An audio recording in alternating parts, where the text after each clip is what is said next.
الدين النصيحة قلنا لمن قال لله ولكتابه ولرسوله ولأئمة المسلمين وعامتهم.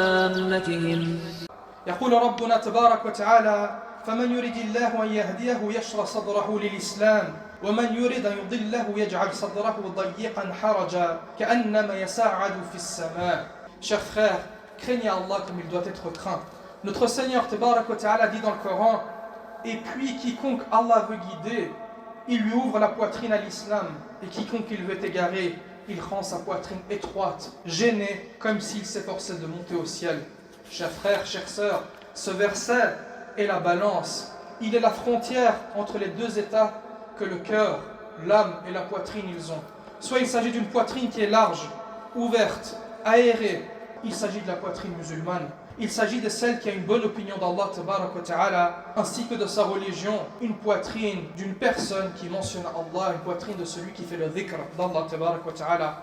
Et la deuxième étape, ou la deuxième position, c'est la poitrine qui est étroite, renfermée, resserrée, comprimée. Il s'agit de la poitrine de celui qui a tourné le dos à Allah. Il s'agit de la poitrine de celui qui croit ni en Allah, ni au jour du jugement dernier, qui ne fait pas le dhikr d'Allah. Chers frères, serviteurs d'Allah, le délaissement du dhikr, le fait de délaisser l'évocation d'Allah est parmi les pires et les plus dangereux péchés que l'homme puisse faire. Celui qui se refuse à mentionner Allah, eh bien, il lui attend différentes punitions. Ici-bas, comme on l'a dit, par le resserrement de la poitrine, par la faiblesse, qu'elle soit psychique ou physique, et par le fait qu'il n'est jamais tranquille, et également dans l'au-delà, par le fait qu'Allah va le ressusciter aveugle. Allah dit dans le Coran: وَمَنْ أَعْرَضَ عَنْ ذِكْرِي فَإِنَّهُ لَهُ مَعِيشَةً ضَنْكًا وَنَحْشُرُهُ يَوْمَ الْقِيَامَةِ أَعْمَى قال رب لما حشرتني أعمى وقد كنت بصيرا قال كذلك آتتك آياتنا فنسيتها وكذلك اليوم تنسى.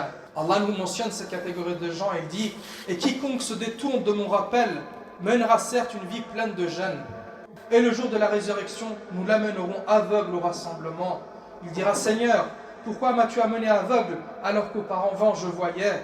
Allah lui dira: de même que nos signes t'étaient venus et que tu les as oubliés, ainsi aujourd'hui tu es oublié. Chers frères, cet homme-là, il a contredit nos ordres, c'est-à-dire qu'Allah nous dit qu'il a contredit nos ordres et s'est détourné de la voie prophétique et il a emprunté une autre voie que la voie de la droiture. Celui-là vivra une vie de gêne, il ne sera jamais apaisé et sa poitrine sera compressée, sa poitrine sera serrée. Et ceci, peu importe ce que tu peux voir comme bienfait de manière apparente chez lui, qu'il se nourrisse des meilleurs mets, qu'il habite les meilleures demeures, les demeures les plus luxueuses, qu'il se pare des meilleurs vêtements, cela, sa vie ne sera que difficulté, car il n'a pas concrétisé le but de la création, pourquoi il est dans cette terre, sur terre, qui est le fait d'adorer Allah seul et sans associé. Allah dit dans le Coran: Innal abrara lafi na'im wa innal fujjara lafi jahim.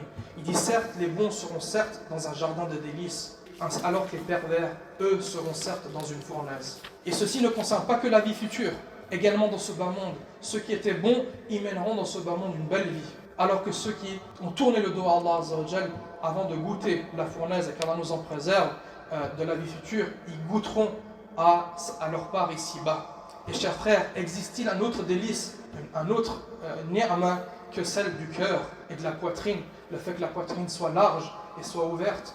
Et existe-t-il une autre fournaise que la fournaise de la poitrine ou du cœur qui est compressée? Chers frères, ils seront accablés par les soucis, par les difficultés et le resserrement de la poitrine, ceux qui ont oublié l'évocation d'Allah Tabarak wa Ta'ala, ceux qui ont changé la religion originelle et innové dans celle-ci, ceux qui n'ont accordé aucun poids au but de leur création et qui ont vécu comme s'ils n'allaient jamais mourir. Serviteurs d'Allah, le resserrement de la poitrine laisse des traces chez l'homme. Plus l'homme est loin d'Allah, plus ces traces seront grandes. Parmi ces traces-là, celui qui a une poitrine compressée, eh bien, quelles sont les traces qu'il mène?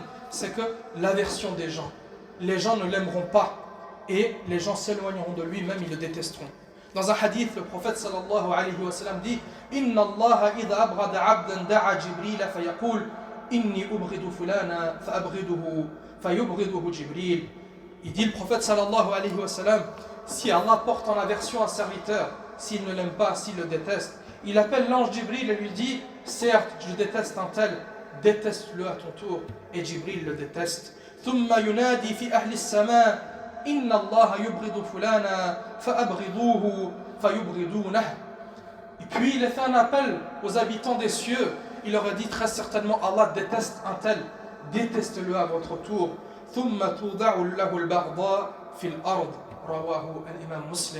Puis, après que les habitants, Allah le déteste, puis Jibril, puis les anges dans les cieux, eh bien le prophète sallallahu alayhi wa sallam nous dit que la dernière étape c'est que puis l'aversion pour lui se répand parmi les habitants de la terre. Qui? Celui qui a une poitrine qui est serrée, celui qui ne mentionne pas Allah, qui a oublié Allah. Voici les conséquences et les traces qu'il y a chez lui. La deuxième étape c'est le fait qu'il n'est jamais tranquille. Celui qui ne fait pas le dhikr d'Allah, peu importe dans quel état il se trouve dans ce bas monde, il ne sera jamais tranquille. Il sera toujours en état d'excitation intérieure, une non-tranquillité de la poitrine, voire même une forme de sauvagerie. Et tu le trouveras stressé et pas tranquille dans différents lieux et différents moments. Premièrement, quand le nom d'Allah est invoqué ou évoqué. Dès que les gens commencent à parler de leur créateur et se rappeler pourquoi ils ont été créés, tu le vois qu'une gêne le vient comme s'il était assis sur une fournaise et il essaye de trouver le chemin pour s'échapper de cette assise-là. Il n'est pas tranquille quand il y a des gens qui sont pieux et qui s'invitent mutuellement au bien. Il n'est pas tranquille quand il lit le Coran. Son cœur, il reste de marbre. Qu'il lise le Coran, la parole d'Allah, celle qui est censée apaiser les poitrines, ou qu'il lise le journal, ou qu'il lise une autre chose, ça lui fait le même effet. Quand il a le courage d'ouvrir le Coran, il le lit que très peu et il le referme, tellement cette chose-là est lourde pour lui. Et tu le trouveras apaisé à un seul moment ou dans une seule situation. Son cœur ne s'apaise qu'une fois qu'il se trouve auprès des gens du mal. Dès qu'on commence à faire le riba ou le namima, le fait de parler sur les gens, eh bien là il est content, il trouve de l'énergie. Dès qu'on commence à parler du haram et des choses inutiles, eh bien là il trouve de l'énergie.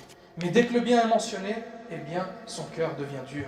Troisième chose, le durcissement du cœur justement. Son cœur devient dur, il devient comme de la pierre.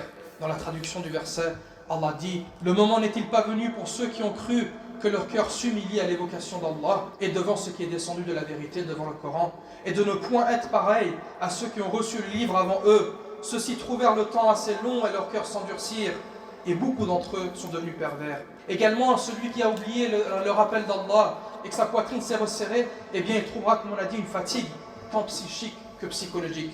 يقول ابن القيم رحمة الله عليه المؤمن قوته في قلبه كلما قوي قلبه قوي بدنه. Il dit la force du croyant réside dans son cœur. À chaque fois que son cœur se renforce, le corps se renforce également. Le cœur, chers frères, il est la source, il est la base, il est l'énergie, il est le moteur du croyant. On voit aujourd'hui, on le remarque avec nos grands-parents, avec nos personnes âgées, ils nous ont dépassés dans l'âge et malgré cela, on les voit jeûner comme on ne jeûne pas nous les jeunes. On les voit prier comme on ne prie pas nous les jeunes. Et si tu viens à lui dire à une de ces personnes âgées, il y a une rukhsa pour toi, il y a une facilité, il t'est permis de rompre le jeûne de Ramadan parce que tu es fatigué, il va prendre cela comme une insulte. Pourtant nous, on est à la fleur de l'âge, on n'arrivera pas à atteindre leur degré, tout simplement par le yaqin qu'ils ont, la force du cœur qu'ils ont, que beaucoup de gens n'ont pas. Et comme il dit Al-Qayyim, la force du croyant réside dans son cœur. Si le cœur il est fort, le corps le suit. Cinquièmement, l'empêchement de faire le bien. Si la poitrine est serrée, eh bien c'est un cercle vicieux. Une personne qui ne mentionne pas Allah tabarak wa ta'ala, sa poitrine se serre. Et une personne dont la poitrine est serrée, eh bien elle va ne plus aimer faire le bien et au contraire elle va trouver une facilité dans le fait de faire le mal. Et plus elle va faire le mal, plus sa poitrine sera serrée. Et plus la poitrine sera serrée, plus il fera le mal. Et c'est un cercle vicieux. Et il en est de même pour le bien. Celui qui fait le bien appelle le bien. Sixièmement, il trouvera qu'il a perdu son temps et qu'il a gâché sa vie. Il a la perte et le gâchis dans le temps et dans la vie. Quelle est la valeur d'une vie dans laquelle Allah n'est pas mentionné? Que vaut une vie qui est vécue? Qu'elle dure 60, 70, 80, 100, même 200 ans demain, si c'est possible. Quelle est la valeur de cette vie si une personne n'a pas dit une fois dans sa vie La ilaha illallah, subhanallah, qu'elle n'a pas posé le front au sol, qu'elle ne s'est pas repentie sincèrement devant Allah, qu'elle n'a pas senti ce cœur vivant par la vie spirituelle? Pas grand-chose. Il dira, hélas, que n'ai-je pas fait de bien pour ma vie future? Il regrettera au moment où il faut regretter de ne pas avoir disposé de sa vie comme il convient. Et dernièrement, après cette étape-là, l'étape de la vie future, c'est la faillite pour lui au jour des comptes.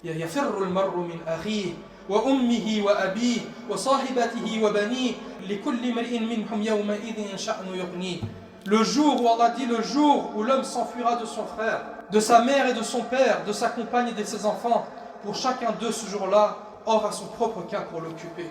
Il aura son propre cas pour l'occuper et cet homme-là dira nafsi, nafsi, ma propre personne, ma propre personne. Mais en contrepartie, celui qui a oublié le rappel d'Allah eh bien il n'aura pas beaucoup de bagages, ou il n'aura pas du tout de bagages avec lui. أقول قولي هذا وأستغفر الله العظيم الجليل لي ولكم ولسائر المسلمين من كل ذنب فاستغفروه إنه هو الغفور الرحيم. Frère en islam, le resserrement de la poitrine est une maladie, et elle est atteinte par cette maladie celui qui ne mentionne pas Allah, celui qui ne fait pas le dhikr d'Allah comme on l'a vu. Mais notre prophète sallallahu alayhi wa sallam nous a donné la solution à cela. Il dit Ma anzalallahu da'an illa anzala lahu shifa. Rawahu al-Imam al-Bukhari. Il dit sallallahu alayhi wa sallam, Allah n'a pas fait descendre une maladie si ce n'est qu'il a fait descendre son remède. Et il ne fait aucun doute que cela vaut également pour le resserrement, la compression de la poitrine. Son remède, son médicament, sa guérison se trouve avant tout dans le repentir sincère. Tawbatan nasuha. Allah dit à cet effet إِلَّا مَنْ تَابَ وَأَمَنَ وَعَمِلَ عَمَلًا صَالِحًا فَأُولَٰئِكَ يُبَدِّلُ اللَّهُ سَيِّئَاتِهِمْ حَسَنَاتٍ وَكَانَ اللَّهُ غَفُورًا رَحِيمًا. Allah dit sauf celui qui se repent, croit et accomplit une bonne œuvre. Quelles sont ces conditions-là? Le repentir, le fait de délaisser, le fait de ne pas invoquer Allah Azza wa Jal, le fait de délaisser le péché, se repentir, regretter, laisser ça et écrire une nouvelle page. Qu'est-ce qu'il faut qu'elle cette page ait? Le repentir, la croyance ferme et les œuvres pieuses. Illa man taba wa amana wa amila amalan salihan. Qu'est-ce qu'il advient pour eux? Fa ulaika yubaddilu Allahu sayyi'atihim hasanat. À ceux-là, alors ceux-là, Allah changera leurs mauvaises actions en bonnes. Non seulement Allah efface, mais en plus il prend les mauvaises actions, il les convertit en bonnes actions. Pourquoi? Wa kana Allahu ghafuran rahima. Car Allah est pardonneur et miséricordieux. Subhanallah. Également parmi les remèdes, le fait de lutter les passions, maîtriser son âme, se préserver contre les wasawis du shaitan, les insufflations du diable et la multiplication des œuvres pieuses. يقول ربنا تبارك وتعالى من عمل صالحا من ذكر أو أنثى وهو مؤمن فلنحيينه حياة طيبة ولنجزينهم أجرهم بأحسن ما كانوا يعملون. Allah dit quiconque, qu'il soit un mâle ou une femelle, fait une bonne œuvre tout en étant croyant, regardez les conditions. Qu'il soit un homme ou une femme, qu'il fasse une bonne œuvre tout en étant croyant. La foi et la bonne œuvre, c'est la suite de la voie du prophète Mohammed sallallahu alayhi wa sallam. Qu'est-ce qu'il advient pour lui? Alors nous lui ferons vivre une bonne vie. Hayatan tayyiba, une bonne vie ici-bas. Les clés de la réussite et du bonheur se trouvent dans la foi et la suivi de la voie du Mohammed sallallahu alayhi wa sallam. Et nous les récompenserons certes en fonction des meilleures de leurs actions. Et dans la vie future, Allah va regarder nos actions, il prendra les meilleures d'entre elles et il nous jugera en fonction de celles-ci. Subhanallah al-Azim. Il est impossible, chers frères, chères sœurs, pour l'être humain que de mener une véritable vie belle, bonne, pure et heureuse, si ce n'est dans cela. Et également parmi les choses qui viennent élargir la poitrine, l'amour d'Allah tabarak wa ta'ala, le fait d'aimer notre Seigneur subhanahu wa ta'ala, les prières obligatoires, le fait de remplir nos obligations vis-à-vis de lui et multiplier les prières sunnah et ainsi de suite. Et on pourrait citer énormément de choses et on va s'arrêter avec le dernier exemple qui est le fait de se renforcer par le dhikr et le dua, le fait de se renforcer et multiplier le dhikr, le fait d'utiliser ce cœur et cette langue et mentionner Allah, subhanallah, alhamdulillah, wa la ilaha illallah, wallahu akbar, wa la hawla wa la quwwata illa billah, wa astaghfirullah wa atubu ilayh, et ainsi de suite. Et le plus haut degré de cela, c'est la ilaha illallah. Nulle divinité mérite l'adoration si ce n'est Allah. Au même titre qu'on a dit que c'était l'oubli ou le fait de délaisser le dhikr qui serrait la poitrine, logiquement, eh bien, ce qui élargit la poitrine, de nouveau, une fois qu'elle a été serrée, c'est le fait de mentionner Allah Azza wa Jal.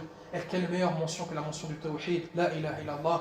Et quelle meilleure mention que de le mentionner en sujoud dans la prière, et également le fait de l'invoquer, ad-du'a, et ainsi de suite. يقول ربنا تبارك وتعالى الذين آمنوا وتطمئن قلوبهم بذكر الله ألا بذكر الله تطمئن القلوب الذين آمنوا وعملوا الصالحات طوبى لهم وحسن مآب. Ceux qui ont cru et dont les cœurs se sont tranquillisés à l'évocation d'Allah, n'est-ce point pas par l'évocation d'Allah que se tranquillisent les cœurs? Ceux qui croient et font de bonnes œuvres auront le plus grand bien et aussi le plus bon retour.